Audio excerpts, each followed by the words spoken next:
Nutcracker and the Mouse King. Chapter 14. By E.T.A. Hoffman. Puff. Down fell Mary from a measureless height. That was a fall. But at once she opened her eyes, and there she lay on her little bed, in clear daylight, and her mother stood beside her, saying, "How can you sleep so long? Breakfast has been ready long ago." You take notice, honored reader, that Mary, quite bewildered by all the wonderful things she saw, had at last fallen asleep in the hall of Rock Castle, and that the black boys, or the pages, or the princesses, with their own hands, must have brought her home and put her to bed. "Oh, mother, dear mother, wherever has young Herr Drosselmeier taken me through the night? What fine things I have seen!" Then she told the whole story almost exactly as I have just told it, and her mother looked at her in amazement. "Dear Mary," said her mother, when she came to an end, "you have had a long, beautiful dream, but now shake all that out of your head." Mary obstinately stuck to it that she had not been dreaming, but had really seen all this. So her mother took her to the glass cupboard, brought down Nutcracker from the third shelf where he stood as usual, and said, "How can you, silly child, believe that these wooden figures from Nuremberg are alive and able to move of themselves?" "But, dear mother," broke in Mary, "I know very well that the small Nutcracker is young Herr Drosselmeier of Nuremberg, Godfather Drosselmeier's nephew." At this both her father and mother broke into a loud peal of laughter. "Ah," Mary went on, almost in tears, "now you are laughing at my Nutcracker, dear father, and yet he spoke so well of you, for when we came to Rock Castle, and he introduced me to the princesses, his sisters, he said you were a very respectable physician." Louder still was the laughter, in which Louisa joined, and even Fred. Then Mary ran into the next room, made haste to bring out of her small treasure box the 7 crowns of the Mouse King, and handed them to her mother, with, "Just see there, these are the Mouse King's 7 crowns, which last night young Drosselmeier presented to me as tokens of his victory." With astonishment the doctor's wife examined the little crowns, which were so skillfully made out of a very bright metal quite unfamiliar to her, that they seemed the work of no human hands. The doctor, too, took a good long look at them, and both father and mother seriously urged Mary to confess how she had come by these crowns. But she would only stand by what she had said, and when her father grew stern with her, even scolded her as a little storyteller, she began to cry bitterly, and to lament. "Ah, poor child that I am, what else can I say?" At that moment the door opened. In walked the counselor, calling out, "What's the matter?" "My godchild Mary crying and sobbing." "What's the matter? What's the matter?" The doctor told him the whole story, showing him the little crowns. No sooner had the counselor set eyes on them than he laughed, and said, "Silly stuff. Silly stuff. These are the charms which long ago I used to wear on my watch chain, and I gave them to Mary as a present on her birthday when she was 2 years old. Didn't you know them again?" Neither the doctor nor his wife remembered them, but when Mary saw that the faces of her parents had become friendly again, she sprang upon Godfather Drosselmeier with the cry, "Ah, Godfather, you know all about it, do tell them yourself that my Nutcracker is your nephew, the young Herr Drosselmeier from Nuremberg, and that he gave me the little crowns." "Stupid, silly stuff," muttered the counselor, making an ugly face.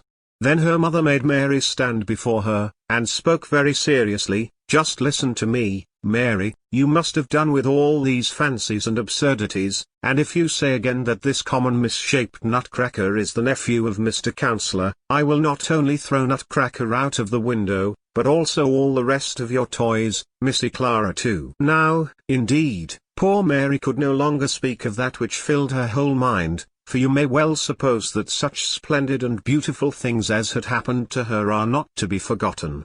Even Fred turned his back on her when she tried to tell him of the wonderful land in which she had been so fortunate. He is said even to have whispered "silly goose" at her, but the good nature he showed at other times will not let me believe this. Yet so much is certain, that, since he no longer put any faith in Mary's story, he formally, on open parade, retracted the wrong done to his hussars, gave them, instead of their lost cockades, much higher and finer feathers from a goose quill, and permitted them to play the Hussar Guards March again. Well, We know what courage these hussars had shown when the mouse balls came whistling at their red waistcoats. Mary might speak no more of her adventure, but that marvelous fairy kingdom still hovered round her in sweetly fleeting visions and beautiful echoes. She saw all its glories once more as soon as she fixed her mind on the remembrance of them.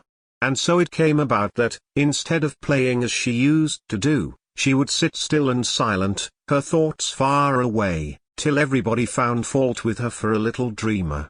It happened that, as the counsellor was one day mending a clock in her father's house, Mary sat before the glass cupboard, deep in her dreams, looking at Nutcracker, and she could not help bursting out aloud, "Ah, dear Herr Drosselmeier, if you were really alive, I would not behave like Princess Pirlipat and despise you, when you, for my sake, had ceased to be a handsome young man." Silly stuff!" exclaimed the counsellor. Then at that moment came such a crack and a jerk, that Mary tumbled fainting from her chair. When she came to herself again, her mother was petting her and saying, "How could you tumble from your chair, such a big girl? Here is the nephew of the counsellor come from Nuremberg, so you must be nice and well behaved." She looked up, the counsellor had again put on his glass wig and his drab coat, and was smiling very agreeably, and he held by the hand a small but well-formed young man. His little face was as white and red as milk and blood, he wore a fine red coat laced with gold, white silk stockings and pumps, had stuck in his bosom a most beautiful nosegay, was most elegantly curled and powdered, and behind his back his hair hung done up in a bag.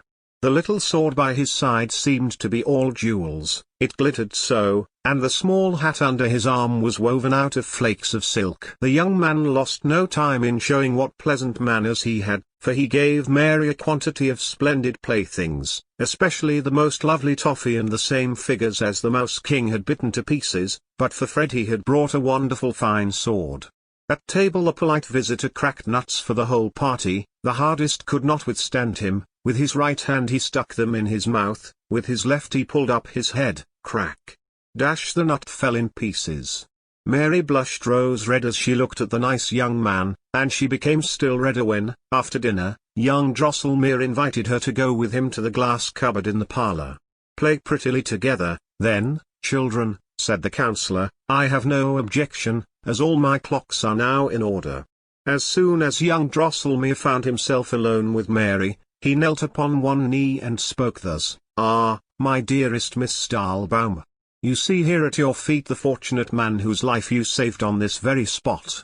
You were good enough to say that you would not despise me, as that nasty Princess Pirlipat did, if I became hideous for your sake.